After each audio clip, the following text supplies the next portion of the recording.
মাধ্যমিকে পরীক্ষায় রাজ্যে দ্বিতীয় স্থান অধিকার করল পুরুলিয়া জেলা স্কুলের সাম্যপ্রিয় গুরু। মাধ্যমিক পরীক্ষায় 698 পেয়ে পুরুলিয়া জেলার মুখ উজ্জ্বল করল সাম্যপ্রিয়। বড় হয়ে সে ডাক্তার হতে চায়।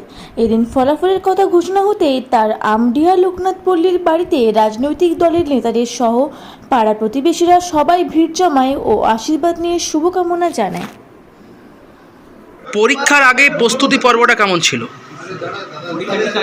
পরীক্ষাটির আগে তো অনেক বই পেয়েছি। কিরকম ছিল প্রস্তুতি পর্বটা? পরীক্ষার আগে মানে আমি সায়েন্সে স্ট্রং আগে থেকে ছিল।